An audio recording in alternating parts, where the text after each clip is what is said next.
Not long ago in Jerusalem's famed Hadassah Hospital, an Israeli soldier lay there dying. He had contracted AIDS as a result of his gay lifestyle and was now in the last stages of this horrible disease's course. His father was a famous Jerusalem rabbi, and both he and the rest of the family disowned their son because of his gay lifestyle. He was condemned to die in his shame in that hospital in Jerusalem. The nursing staff on his floor knew his story. In fact, they carefully avoided going into his room. Everyone was simply watching for his life to simply expire. The soldier who was laying there happened to be part of a regiment that patrolled and occupied the West Bank. And his unit was known for its vicious war-fighting skills. The Palestinians living in occupation hated these troops. They were merciless and could be cruel. The Green Berets always gave them away. One evening, the soldier who was laying there dying of AIDS went into cardiac arrest in that Jerusalem hospital. All the usual alarms went off in the hospital, but the nursing staff and doctors didn't even respond. They didn't even look his way. Yet on the floor that night, there was another man who was working. This man happened to be a Palestinian, one who had seen the attacks from this soldier's regiment. He was there that night as a Christian janitor. He had heard the alarms before, and he knew what was going on. And he had seen that the doctors and nurses were avoiding this man because of his lifestyle. Incredibly, he was a man whose village had been attacked by this soldier's unit who laid there that day. And when the Palestinian heard the alarm and witnessed the neglect, his heart was filled with compassion for this man. He dropped his broom, he entered the soldier's room, and he attempted to resuscitate this man, his enemy, in many ways. The scene was remarkable. Here's this poor Palestinian man, a victim of this soldier's violence, now trying to save his enemy, while those who should have been doing this stood on the sidelines. A remarkable story of a man who truly loved his enemy. Jesus shares a story in Luke chapter 10, 25 to 37. It's one of the most amazing parables, the Good Samaritan. Have you heard of this story? I want this morning for us to listen with fresh eyes and heart wide open to what the Lord might want to say to us. Hear the voice of Jesus this morning. Luke 10, 25 to 37 goes like this. On one occasion, an expert in the law stood up to test Jesus, which meant this expert of the law wasn't necessarily a friend of Jesus. He was trying to set him up for failure. He stands up to test Jesus. He says, "Teacher, what must I do to inherit eternal life?" "What is written in the law?" Jesus replied. Good question to ask an expert of the law. You should know the answer, friend. How do you read it? And this expert of the law says, "Love the Lord your God with all your heart, with all your soul, with all your strength, with all your mind, and prove it by loving your neighbor as yourself." "You have answered correctly," Jesus said. "Do this." Don't just believe this, but do this, and you will live. But he wanted, the religious expert, he wanted to justify himself. What does that mean? In many ways, the expert of the law was trying to figure out a way around God's way of loving your neighbor as yourself. You see, in many ways, in his mind, he was thinking, there's certain people in my life that I have no problem loving, but there's certain people that I hope he's not expecting me to love as my neighbor, because that's a little bit uncomfortable. That's a little bit uneasy for me. And so he tried to justify himself. So he asked Jesus, who is my neighbor? Jesus, when you say love my neighbor, who do you really mean? And who do you not mean? In reply, Jesus shared this parable. A man was going down from Jerusalem to Jericho. Now let me pause there. Some context. Jerusalem was a city about 2,300 feet above sea level. Jericho was about 1,300 below sea level. There was about 20 miles in between both cities. So you can imagine the descent was steep from Jerusalem to Jericho. This was a notorious road where many would be mugged and robbed. There would be many thieves hiding behind rocks and clefts because of the rough terrain. And it was known in the people of the day that you were never to walk down the road from Jerusalem to Jericho by yourself. Don't do it. Bad news. It's foolish to do such a thing. You should always travel the road between Jerusalem to Jericho in groups to protect yourself, to stay safe. Well, there was this man, and he decided to travel the road by himself. When he fell into the hands of robbers, they stripped him of his clothes, beat him, and went away, leaving him half dead. A priest happened to be going down the same road. Oh, thank God. Here it is. Here's the answer. This man's laying half dead. Find a priest. He's going to do something. No. When he saw the man, he passed by on the other side of the road. So too a Levite. When he came to the place and saw him, okay, maybe a Levite, he's the assistant of the priest. He's going to do something. No. Even the Levite passed by on the other side. But a Samaritan.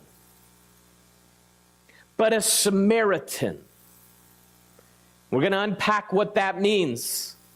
But a Samaritan, as he traveled, came where the man was, and when he saw him, he took pity on him. He was moved with compassion. Something in him caused him to respond to the human need that was represented to him that day. He went to him, he bandaged his wounds, pouring on oil and wine, and then he put the man on his very own donkey, took him to an inn, and took care of him there. The next day, he took out 2 silver coins and gave them to the innkeeper. Now, 2 silver coins was the equivalent of a 24-night stay cost at the hotel. This was not just a little bit of coinage for one night. This was a month's worth of stay for this man. It says, look after him, he said to the innkeeper, and when I return, I will reimburse you for any extra expense you may have. What generosity from this Samaritan. Now you've got to understand that Samaritans, they were the hated ones from the Jews. Jews and Samaritans, they didn't mix. They hated each other. They were rivals.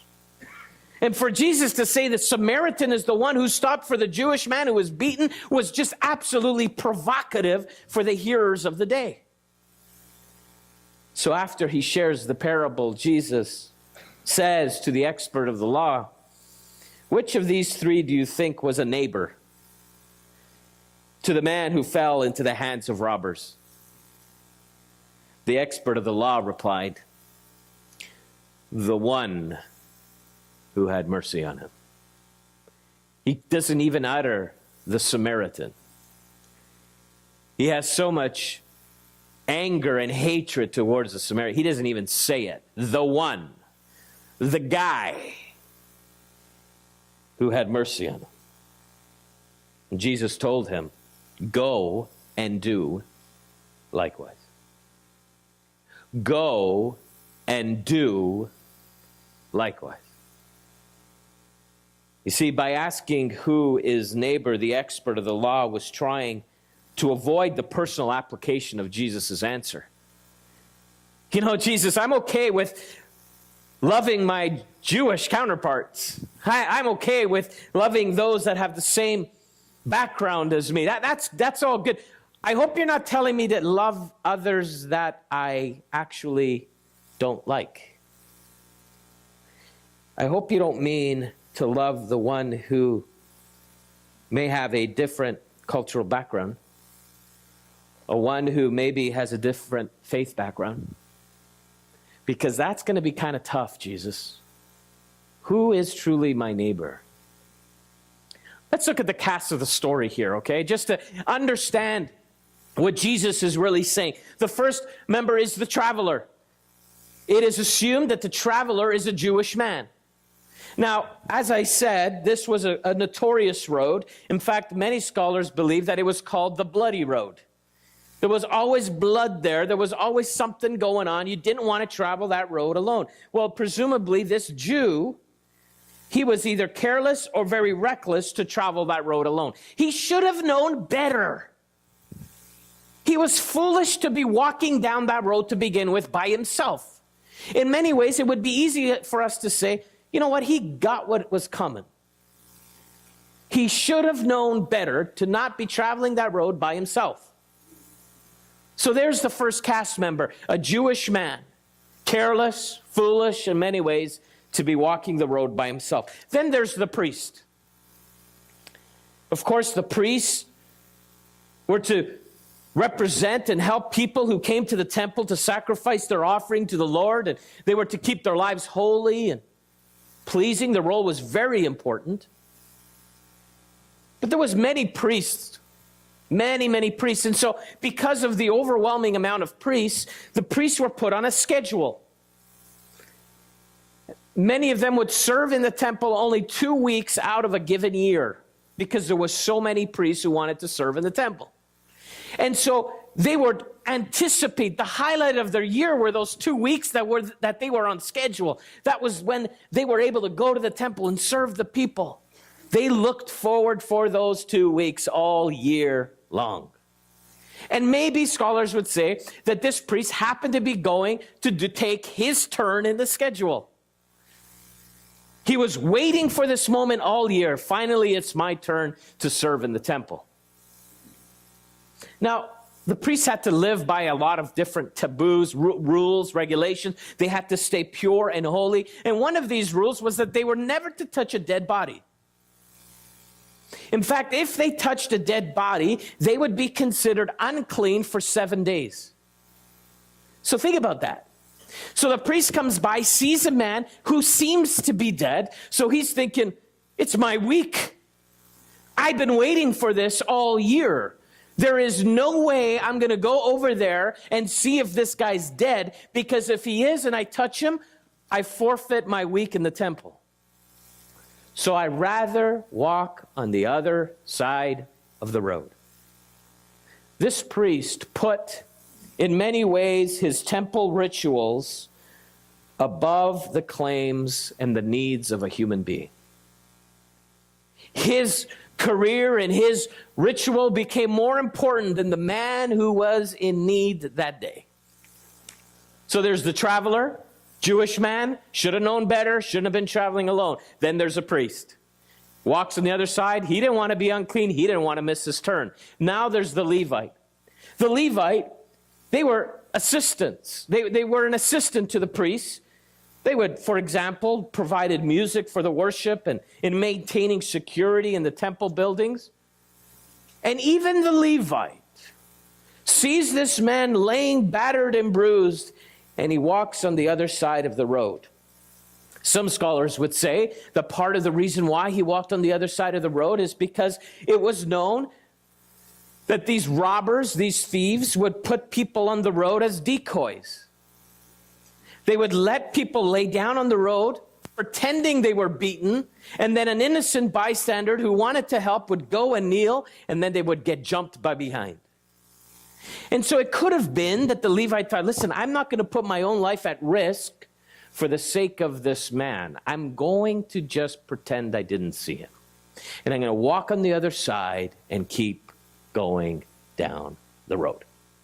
So I want you to just imagine what the expert of the law is thinking as Jesus is sharing this story. Maybe he thought, okay, the third cast member of this story is probably going to be just an ordinary Jewish guy.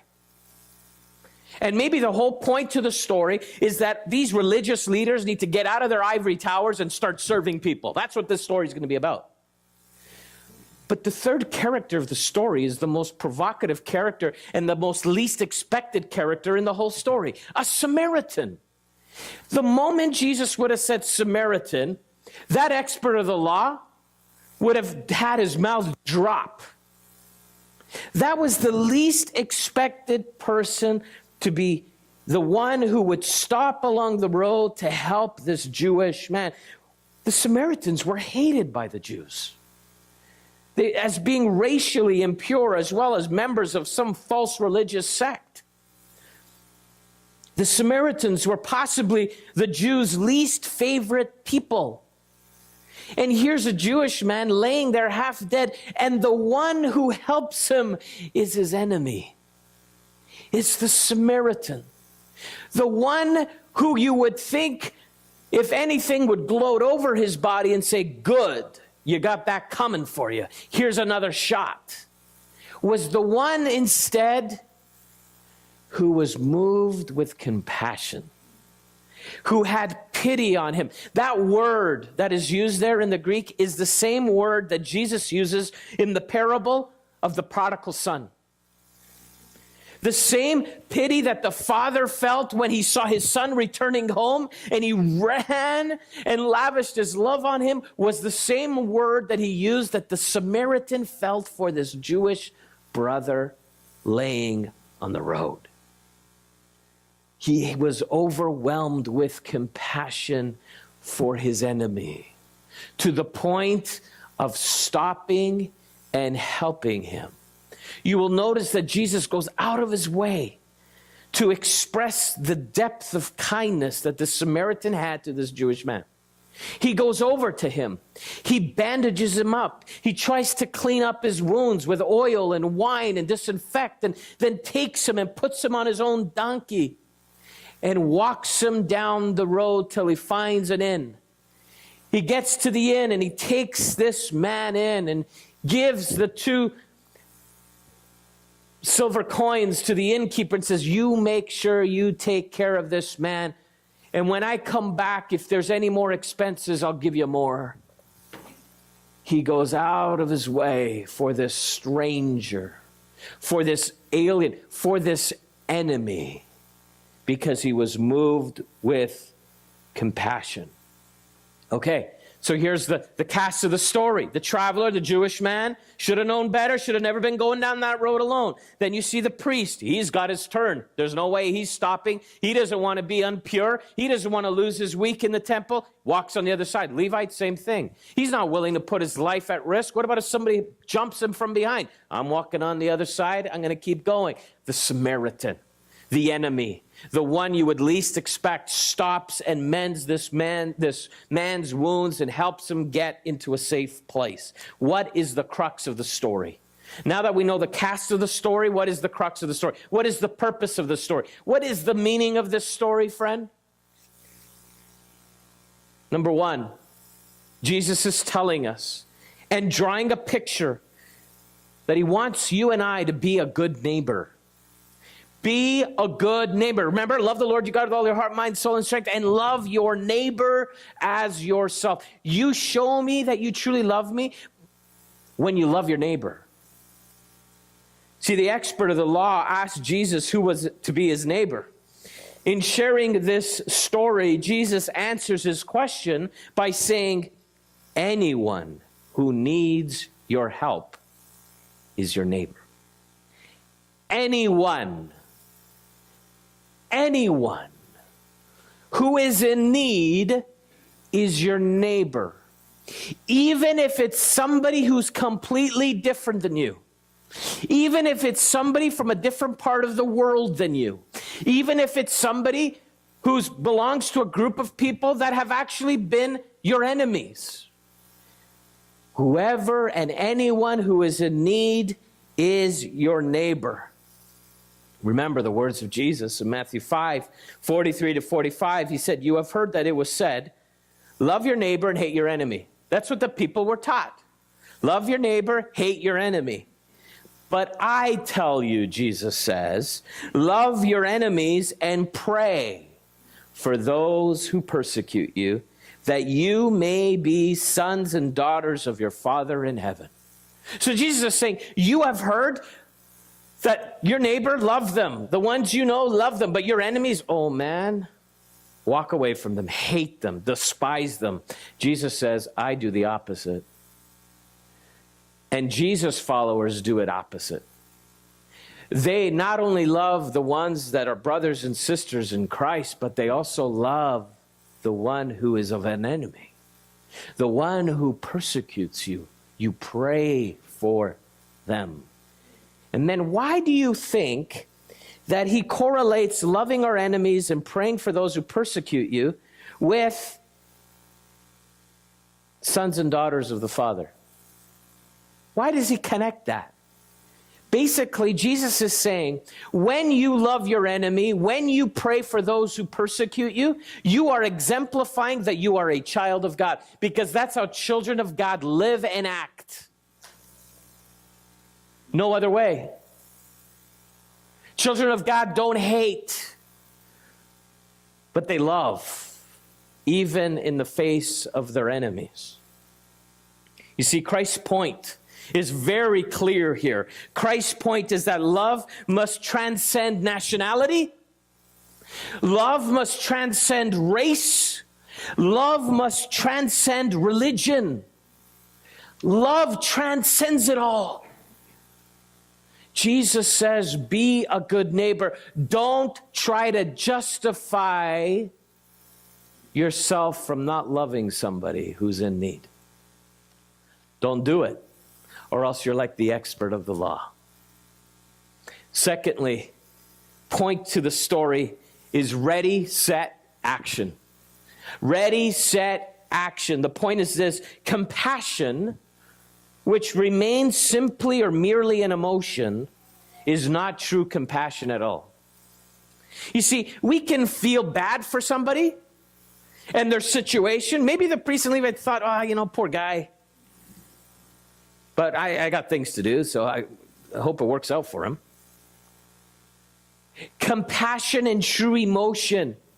True compassion has to go beyond a feeling, beyond an emotion, to an actual action. It has to move on to resolution. It needs to be moved on to helping, restoring, strengthening, healing. W.J. Locke said this: if you really pity anyone, you go mad to help them. If you really have pity on somebody, you will do whatever it takes to help them. 1 John 3:17-18 says this: if anyone has material possessions and sees his brother in need but has no pity on him, how can the love of God be in him? Dear children, let us not love with words or tongue, but with actions and in truth. Now, I've got to be honest with you, there are times where I come into contact with needs. And I hear the story of why they find themselves in this predicament. And I discover that they've done some foolish things along the way and that's part of the reason why they find themselves in the situation that they're in. And sometimes in my mind I think, you know what? Why should I help? They were foolish. So they should sit there in their misery. In many ways, the parable, this Jewish man who was walking down the road by himself, this so-called bloody road, should have known better. It was because of his foolishness that he found himself in this predicament to begin with. the story doesn't teach us about how to respond to people's foolishness. The story is about helping people amidst their foolishness. The story is about grace and mercy that's placed in a man's life, even though he should have known better not to be traveling the road to begin with. You see, God helped men, and still does, in spite of their foolishness. So must we. I mean, think about this for a second. Furthermore, have you ever been foolish? Honestly. Have you ever been foolish? Have you ever made decisions and choices in life and you thought, what was I thinking? I knew what God would have wanted me to do and I did the complete opposite. And now I'm reaping the consequences of my actions. Aren't you glad that amidst your foolishness, God comes, and if you're open and confessing and repentive, he comes and he bestows grace on your life and mercy on your life? In light of that, should we not be gracious and merciful to the one who has been foolish? Ready, set, action. Compassion has to go way beyond just feeling sorry for somebody. It needs to cause us to go mad in finding ways to help them.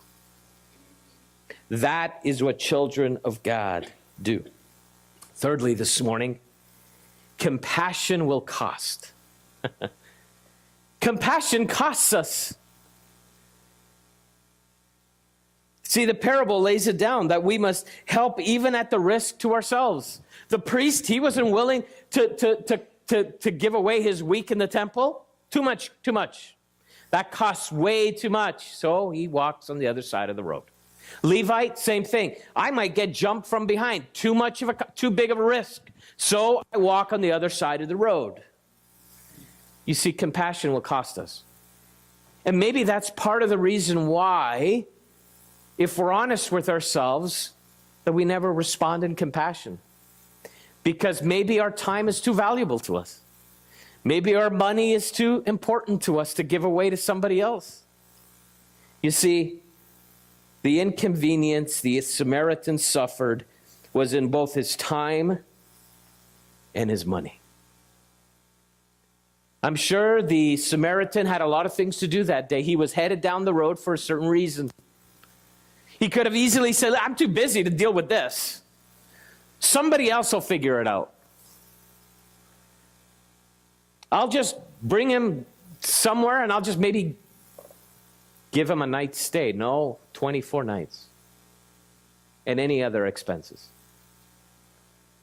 See, this Samaritan is an example to us of generosity, is an example to us of a man who was selfless, who was willing to stop even though the man was Jewish, an arch rival, an enemy. I conclude with this, and the worship team can come on up. You will notice this image I'm about to put on the screen. Tamerlan Tsarnaev. Not sure if I said that right. But he was the older of the two brothers who set the bombs in Boston. Do you remember? He was the one who died in the process of the chase. Since the tragedy, they were having a real tough time finding a cemetery that would take his body. Nobody wanted his body to be buried in their cemetery because of the widespread protest. No one wanted his body buried in their town. Not this kind of dude. But there was this lady out of nowhere who didn't even know the family, didn't even know Tamerlan, his brother, or anything. Her name was Martha Mullen. She was a Christ follower. She is a Christ follower. And she heard about how they couldn't find anywhere or anybody that would bury this man's body. And as she was hearing and watching this in the news, she felt convicted in her heart. Christ follower, sitting, watching, and hearing on the radio all that was happening. Martha began contacting Islamic funeral services, eventually locating a Muslim cemetery in Virginia that would accept Tamerlane's body. A reporter asked Martha, a total stranger to Tsarnaev family, why she chose to even get involved at all. Like, why bother? What? Especially given the risk she was putting herself in after all the protests. And why would you want to stand up for such a man? Martha answered in this way. It made me think of Jesus' words. Love your enemies. I felt that Tamerlane was being maligned, probably because he was a Muslim. And Jesus tells us to, in the parable of the Good Samaritan, love your neighbor as yourself. And your neighbor is not just someone who you get along with, but someone who is alien to you. If I'm going to live my faith, then I'm going to do that which is uncomfortable and not necessarily what's comfortable. I feel like it's the right thing, and it's important to be true to the principles of my faith. Martha, I think she's onto something. I think she's onto something. Friends, the reality is our community and country will be increasingly diverse as the years go. We're going to need to grapple with that.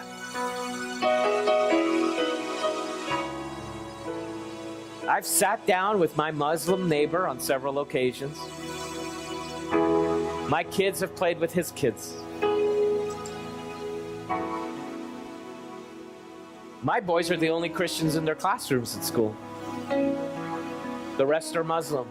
And we have some amazing conversations. They've invited one of their Muslim friends over to our place. Because we love them. Because we love them. And I am feeling more and more that I need to be better equipped and trained to reach my Muslim neighbors. I don't know about you, your co-workers. It would be easy for us as the Christian church just to shelter back.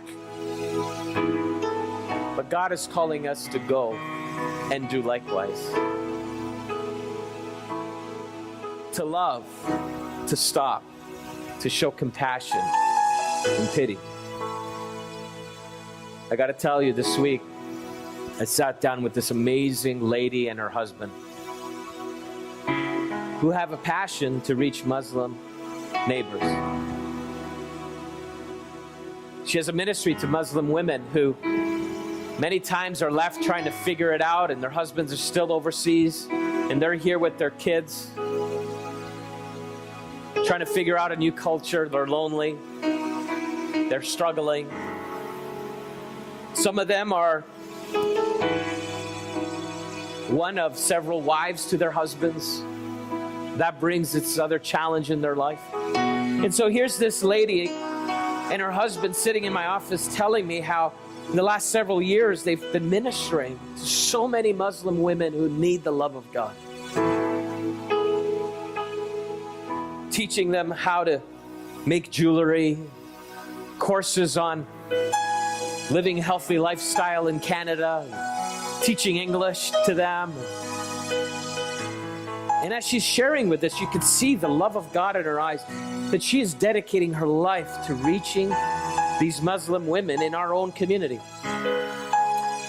So she comes to talk to me and says, you know, I've been having these seminars and these classes with these Muslim women in this one location, and they've now told us we can't meet there anymore. There are times where I have 60 Muslim ladies that show up to my event. I have nowhere to go. Would you consider opening your doors to us? And I thought to myself, Lord, to have 60 Muslim women walk through these doors and begin to experience the love of Christ, I thought, we're in. Because we are a church that's connected to our community. And so starting in the next few weeks, some of them are going to come during the daytime. They're going to learn how to make jewelry. They're going to learn English, read some scripture, ask questions.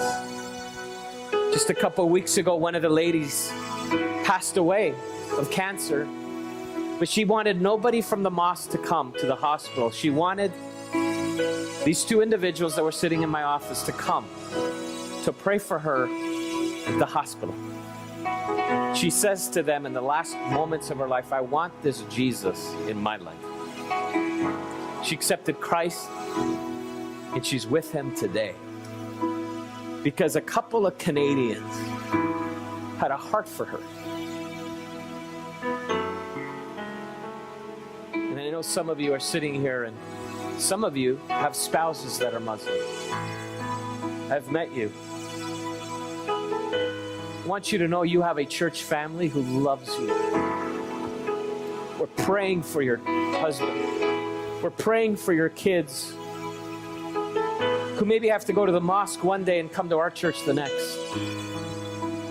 That is the reality, friend. And I want people to know that this is a safe place.